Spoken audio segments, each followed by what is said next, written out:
ಶ್ರೀಮತೆ ರಾಮಾನುಜಾಯ ನಮಃ. ಇವತ್ತು ಪಂಚಗವ್ಯ ಕ್ರಮ, ಶೈವಾಗಮದಲ್ಲಿ ಮುಖ್ಯವಾದದ್ದು ಪಂಚಗವ್ಯ ಕ್ರಮ. ಯಾಕಂದ್ರೆ ಶುದ್ಧಿ ಬೇಕು. ಪಂಚಗವ್ಯವನ್ನ ಬಳಸೋದ್ರಿಂದಾನೇ ದೇವಾಲಯದಲ್ಲಿ ಎಷ್ಟೋ ವಿಚಾರಗಳು ಶುದ್ಧಿ ಆಗುತ್ತೆ. ಮನೆಗಳಲ್ಲೇ ನಾವು ಪಂಚಗವ್ಯಗಳನ್ನು ಬಳಸ್ತೀವಿ.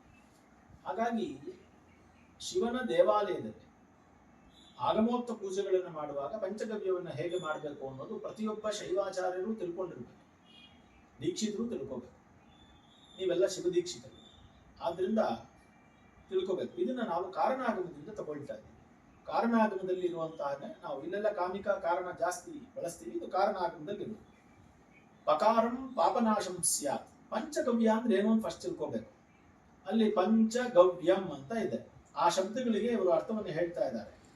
ಪಕಾರಂ ಪಾಪನಾಶಂ ಸ್ಯಾತ್. ಪಕಾರ ಅಂದ್ರೆ ಪಾಪನಾಶವಾಗುತ್ತೆ. ಚಕಾರಂ ಆತ್ಮಶುದ್ಧಿದಂ. ಪಂಚ ಅನ್ನುವಾಗ ಚ ಇದೆಯಲ್ಲ, ಚಕಾರಂ ಆತ್ಮಶುದ್ಧಿದಂ, ಆತ್ಮವನ್ನು ಶುದ್ಧಿ ಮಾಡುತ್ತೆ ಚಕಾರ.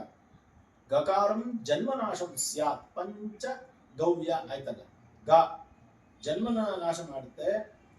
ವ್ಯಕಾರಂ ಮೋಕ್ಷ ಹೇತುಕಂ ಅಂದ್ರೆ ಮೋಕ್ಷವನ್ನ ಕೊಡುತ್ತೆ. ಅಂದ್ರೆ ಅದರಿಂದ ಪಂಚಗವ್ಯ ಅಂತ ಶಬ್ದ ಹೇಳಿದ್ರೇನೆ ಪಾಪನಾಶ, ಆತ್ಮಶುದ್ಧಿ, ಜನ್ಮನಾಶ ಅಂದ್ರೆ ಪುನಃ ಪುನಃ ನಾವು ಏನು ಮರಣ ಭಯ ಬರ್ತಾ ಇದೀವಲ್ಲ, ಜನನ ಮರಣ ಬರ್ತಾ ಇದೆ, ಅದು ಬರಬಾರ್ದು ಅಂತ ಮೋಕ್ಷ ಹೇತುಕ ವ್ಯಕಾರ.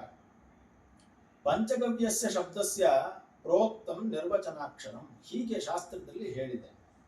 ನಿತ್ಯೇ ನೈಮಿತ್ತಿಕೆ ಕಾಮ್ಯೆ ದೃಷ್ಟದೋಷೆ ಮಹಾಭಯೆ ಜ್ವರ ರೋಗಾದಿ ಪೀಡಾಯಾಂ ಪರರಾಷ್ಟ್ರ ಭಯೇಪಿವ ದುರ್ನಿಮಿತ್ತೆ ದಿಶಾಂದಾಹೆ ಮಹಾಮಾರಿ ಪ್ರಕೋಪನೆ.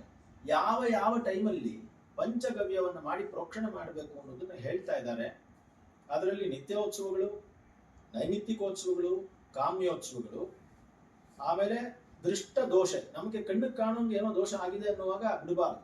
ಮಹಾಭಯ, ನಿಮಗೆ ಗೊತ್ತಿಲ್ಲದೆ ಮಹಾಭಯ ಆಗ್ತಿದ್ರೆ, ಜ್ವರ ರೋಗ ಪೀಡಾಯ, ಅವ್ರು ಯಾರೋ ಬಂದು ನಿಮಗೋ ಯಾರಿಗೋ ಬಂದಿರುವಾಗ, ಪರರಾಷ್ಟ್ರ ಭಯ, ಬೇರೆ ದೇಶಗಳು ನಮ್ಮ ಮೇಲೆ ದಂಡೆತ್ತುತ್ತಾ ಇದೆ ಎನ್ನುವಾಗ, ದುರ್ನಿಮಿತ್ತೆ, ದುರ್ನಿಮಿತ್ತ ಅಂದ್ರೆ ಶಕುನಗಳು, ಬೇರೆ ಬೇರೆ ರೀತಿಯ ಕೆಟ್ಟ ಶಕುನಗಳು, ಭೂಮಿಕಂಪ ಆ ಥರದ್ದೆಲ್ಲ. ದಿಶಾಂ ದಾಹೆ, ಅಗ್ನಿ ದಾಹ ಆದಾಗ ಅಂದ್ರೆ ದಿಕ್ಕುಗಳಲ್ಲಿ ಬೆಂಕಿ ಕಾಣಿಸ್ಕೊಂಡಾಗ, ಮಹಾಮಾರಿ ಪ್ರಕೋಪನೆ, ಮಹಾಮಾರಿ ಇವಾಗೆಲ್ಲ ಬಂದಿತ್ತಲ್ಲ ದೊಡ್ಡ ದೊಡ್ಡ ಮಹಾಮಾರಿಗಳು, ಕೋವಿಡ್ ಥರದ್ದು. ಅದೇ ತರ ಕ್ಷಾಮ ಕ್ಷೋಭ ಸಮುತ್ಪನ್ನೆ, ಅಂದ್ರೆ ಕ್ಷಾಮ ಅಂದ್ರೆ ಬೆಳೆ ಹೊರಟೋಗೋದು, ಕ್ಷೋಭ ಅಂತಂದ್ರೆ ಒಂಥರ ಉತ್ಪಾತಗಳಾಗುವಂತಹದ್ದು, ಮಹಾವಾತ ಪ್ರಭೇದನೆ, ದೊಡ್ಡ ಚಂಡಮಾರುತ ಗಾಳಿ ಬೀಸೋದು, ಭೂಮಿಕಂಪೆ ಅಂದ್ರೆ ಭೂಮಿ ಕಂಪಿಸೋದು, ಭೂಕಂಪ ಆಗುವುದು, ಅಪ್ಯನಾವೃಷ್ಟವು, ಅನಾವೃಷ್ಟಿ ಅಂದ್ರೆ ಮಳೆನೇ ಆಗದೇ ಇರುವುದು, ಸಂಕ್ರಾಂತಿ ಗ್ರಹಣಾದಿಕೆ, ಸಂಕ್ರಾಂತಿಗಳಲ್ಲಿ ಗ್ರಹಣ ಕಾಲದಲ್ಲಿ, ಅನ್ಯ ಪುಣ್ಯ ದಿನೇ ವಾಪಿ ಅಂದ್ರೆ ಬೇರೆ ಬೇರೆ ಪುಣ್ಯ ದಿನಗಳಲ್ಲಿ ವಾಪಿ ಸಂಸ್ಥಾಪ್ಯ ಪಂಚಗವ್ಯಕಂ, ಪಂಚಗವ್ಯವನ್ನು ಸ್ಥಾಪನೆ ಮಾಡಿ, ಅಭಿಷೇಕಂ ಪ್ರಕುರ್ವೀತ ಶಾಸ್ತ್ರ ದೃಷ್ಟೇನ ಕರ್ಮಣ, ಶಾಸ್ತ್ರ ದೃಷ್ಟಿಯಿಂದ ಏನ್ ಹೇಳಿದ್ರು ಹಾಗೆ ಅಭಿಷೇಕವನ್ನ ಮಾಡಬೇಕು. ಈ ಪಂಚಗವ್ಯವನ್ನು ತಗೊಳ್ಳೋದ್ರಿಂದ ಮಾತೃಹ, ಗೊತ್ತಿಲ್ಲದೆ ತಾಯಿಯನ್ನ ಸಂಹಾರ ಮಾಡಿಬಿಟ್ಟಿದ್ರೆ ಅದು ಕಾರಣವಾಗಿದ್ರೆ, ಪಿತೃಹ ತಂದೆಯ ನೋವಿಗೆ ಕಾರಣವಾಗಿದ್ರೆ, ಇಲ್ಲೆಲ್ಲ ಹಾ ಅಂತ ಹೇಳಿರೋದ್ರಿಂದ ಅವ್ರನ್ನ ಕೊಂದಿರ್ಲೇಬೇಕು ಅಂತೇನಿಲ್ಲ, ಅವರಿಗೆ ನೋವು ಕೊಟ್ಟಿದ್ರೆ ಅಂತ, ಅಂದ್ರೆ ಮನಸ್ಸಿಗೆ ನೋವಾಗ್ಬಿಟ್ರೆ ದೊಡ್ಡವರಿಗೆ ಅದೇ ಪ್ರಾಣ ಸಂಕಟ ಅಂತ ಕರೀತಾರೋ ಇಲ್ವೋ ಆ ಥರದ್ದು. ಗೋಗ್ನಶ್ಚೈವ ಕೃತಜ್ಞಕಃ, ಹಸು ಇತ್ಯಾದಿಗಳನ್ನ ಕೊಂದಿದ್ರೆ, ಭ್ರೂಣಃ ಅಂದ್ರೆ ಭ್ರೂಣ ಹತ್ಯೆ ಮಾಡಿದ್ರೆ, ಗುರುದ್ರೋಹಿ, ಪಾತಕಃ ಗುರುತಲ್ಪಕಃ ಇತ್ಯಾದಿ ದೊಡ್ಡ ದೊಡ್ಡ ಪಾತಕ ಮಾಡಿದ್ರೆ, ಇಂತಹ ಪಂಚಗವ್ಯಾಭಿಷೇಕದಿಂದ ಮುಚ್ಯತೆ ತತ್ಕ್ಷಣಾದೇ ತಕ್ಷಣೇನೈವ, ಅಂದ್ರೆ ಇಂತಹ ಪಾಪಗಳಲ್ಲಿ ತಕ್ಷಣವೇ ಪಂಚಗವ್ಯಾಭಿಷೇಚನ, ಪಂಚಗವ್ಯಾಭಿಷೇಕ ಮಾಡಿಸಿದ್ರೆ ಅವ್ರಿಗೆ ಈ ಪಾಪಗಳೆಲ್ಲ ಹೋಗ್ತದೆ ಅಂತ ಹೇಳ್ತಾ, ಪಂಚಗವ್ಯ ವಿಹೀನಂಚ ಪೂಜನಂ ಕ್ರಿಯತೆ ಇದೆ. ಪಂಚಗವ್ಯವಿಲ್ಲದೆ ಏನಾದ್ರೂ ಪೂಜೆ ಮಾಡಿಬಿಟ್ರೆ, ನ ದೇವತಾಯ ಸಾನ್ನಿಧ್ಯಂ ಇತ್ತಂ ತತ್ರ ಪ್ರಜಾಯತೆ, ಅಲ್ಲಿ ಭಗವಂತನ ಸಾನ್ನಿಧ್ಯ, ದೇವತೆಯ ಸಾನ್ನಿಧ್ಯ ಉಂಟಾಗುವುದಿಲ್ಲ.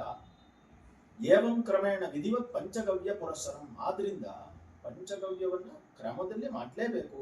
ಅಭಿಷೇಕಂ ಪ್ರಕರ್ತವ್ಯಂ ಯಥಾ ವಿಭವ ವಿಸ್ತರಂ, ಯಥಾ ವಿಭವ ವಿಸ್ತರಂ ಅಂತ ಆಗಮಗಳಲ್ಲಿ ಬರ್ತದೆ, ವೈಷ್ಣವಾಗಮದಲ್ಲಿ ಬರ್ತದೆ. ನಮ್ಮನ್ನ ನೋಡಿಕೊಂಡು ನಮ್ಮ ದುಡ್ಡು, ನಮ್ಮ ಹಣಕಾಸಿನ ಪರಿಸ್ಥಿತಿಗಳನ್ನು ನೋಡ್ಕೊಂಡು ಚೆನ್ನಾಗಿ ಮಾಡಬೇಕು. ಇಹೈವ ಧನವಾನ್ ಶ್ರೀಮಾನ್ ಸೋಂತೆ ರುದ್ರಪದಂ ಲಭೇತ್. ಹೀಗೆ ಯಾರು ಮಾಡ್ತಾರೋ ಅವರು ಇಲ್ಲಿ ಹಣಕಾಸು ಎಲ್ಲವೂ ಸಿಗುತ್ತೆ, ಸಮಾಜದಲ್ಲಿ ಗಣ್ಯತೆ, ಮತ್ತು ಮುಂದೆ ಹಂತದಲ್ಲಿ ಅವರಿಗೆ ರುದ್ರಪದ, ರುದ್ರನ ಪದಾರವಿಂದದಲ್ಲಿ ಅಂದ್ರೆ ರುದ್ರನ ಲೋಕಗಳು ಅವನಿಗೆ ದೊರಕುತ್ತವೆ. ಆದ್ರಿಂದ ಪಂಚಗವ್ಯವನ್ನ ಮಾಡಬೇಕು ಅನ್ನೋದು ಹೇಳಿ ಪಂಚಗವ್ಯದ ವಿಶೇಷವನ್ನ, ಪಂಚಗವ್ಯದ ಮಹಾತ್ಮವನ್ನ ಕಾರಣ ಆಗಮದಲ್ಲಿ ಹೇಳಲಾಗಿದೆ. ಶ್ರೀಮತೆ ರಾಮಾನುಜಾಯ